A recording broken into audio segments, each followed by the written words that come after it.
تو راستے زندگی گزارنے کے دو ہیں، ایک ہے نیکوکاری کا راستہ، ایک ہے بدکاری کا راستہ، منمانی کا راستہ۔ اگر آپ غور کریں تو آج کے دور میں منمانی کی زندگی گزارنے والے بہت زیادہ، اور ہر حال میں اللہ کی مان کے چلنے والے بہت تھوڑے۔ نتیجہ کیا ہے؟ مسائل حل نہیں ہو رہے، پریشانیاں بڑھتی جا رہی ہیں، ادھر ذلت ادھر ذلت، ادھر پریشانی ادھر پریشانی۔ اس کی وجہ یہ ہے کہ ہم نے اپنے آپ کو اللہ کی سرپرستی میں دیا ہی نہیں ہے۔ اگر دے دیتے تو دنیا میں اللہ ہمارے تمام غموں کے لیے کافی ہو جاتے۔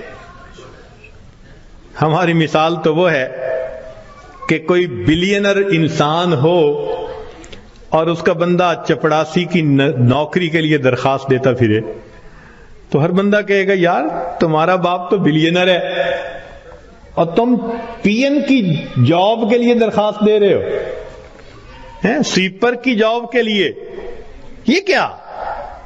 وہی حال ہے۔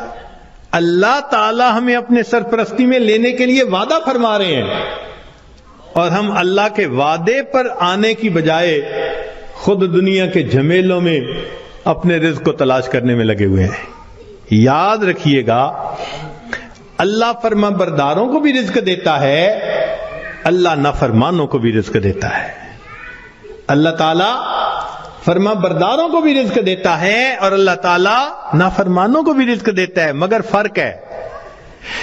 ایک ہوتا ہے کہ آپ نے پرندے کو پنجرے سے نکالا اور پیالے کے اندر دانے ڈال کے اس کے سامنے رکھ دیا، اب وہ اسی پیالے میں سے کھا رہے آرام مزے سے۔ یا آپ نے پنجرے سے مرغی کو نکالا اور یوں دانے پھینک دیے تو وہ دانے چگ رہی ہے مگر دانے اس کو مل رہے ہیں۔ یہ ہے اللہ فرما برداروں کو رزق دیتا ہے، کسی کا ایک ہی جگہ، کسی کا ٹریولنگ کے ساتھ، ادھر بزنس ادھر امپورٹ ادھر ایکسپورٹ، مگر اللہ تعالیٰ رزق دیتا ہے ان کو۔ یہ رزق ملتا ہے فرما برداروں کو۔ اور ایک رزق ہوتا ہے کہ آپ نے اگر چوہے کو پھنسانا ہو تو اس کو بھی تو آپ کنڈی کے اندر گوشت کا ٹکڑا لگا کے رکھتے ہیں، پنیر کا ٹکڑا، یہ بھی رزق تو مل رہا ہے نا، مگر کس کے لیے؟ کہ یہ ہمیشہ کے لیے پھنسے، قابو آئے۔ تو نافرمانوں کو بھی اللہ رزق دیتے ہیں مگر چوہے کی طرح کہ یہ پکڑا جائے گا، اس کی گت بنائیں گے۔ اب ہم سوچیں کہ ہم فرما برداروں کا رزق لیتے پھر رہے ہیں یا نافرمانوں کی طرح رزق کماتے پھر رہے ہیں۔ معاملہ تو ہمارے اوپر ہے۔ اللہ تعالیٰ فرماتے ہیں الیس اللہ بکاف عبدا، کیا اللہ اپنے بندے کے لیے کافی نہیں ہے؟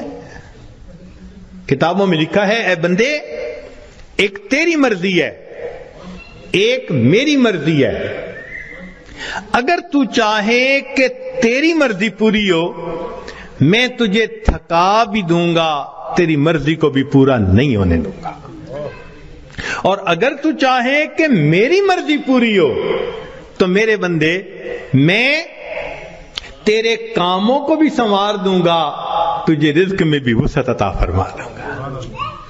تو اللہ کی مان کے ہم چلیں تو اللہ ہمارے سارے مسئلوں کو حل کر دیں گے، چونکہ ہم پھر اللہ کی سرپرستی میں آ چکے ہوں گے۔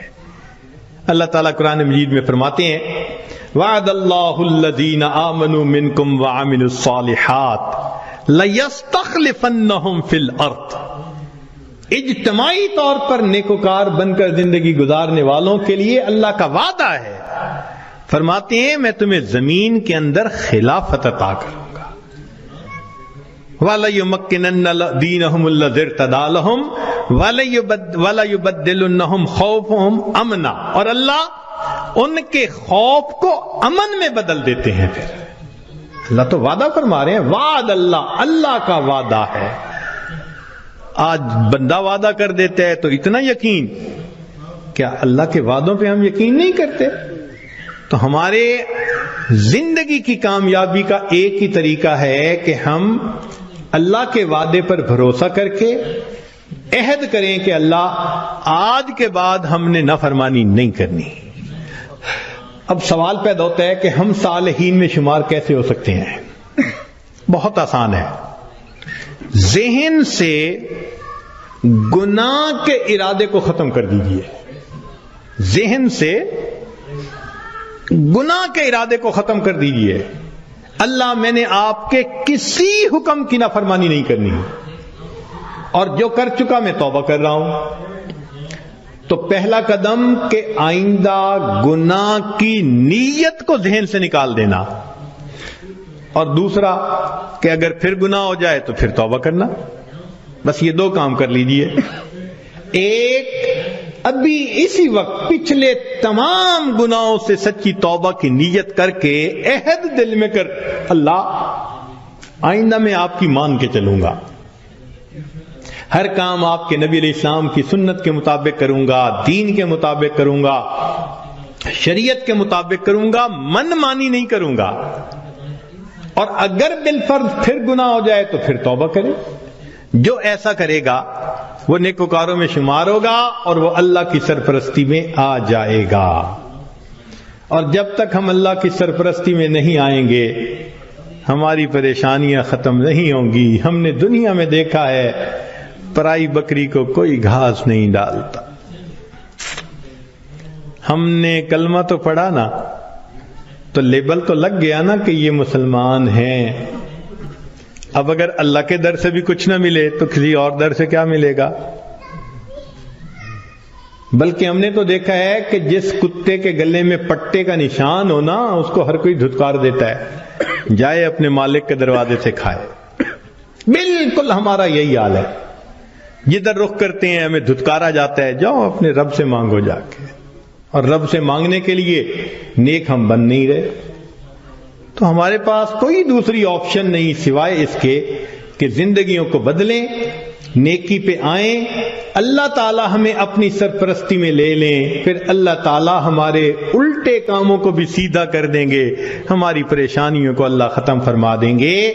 زندگی گزارنے کا اس سے بہتر کوئی دوسرا لا الہ الا اللہ، لا الہ الا اللہ، لا الہ الا اللہ، لا الہ الا اللہ، لا الہ الا اللہ۔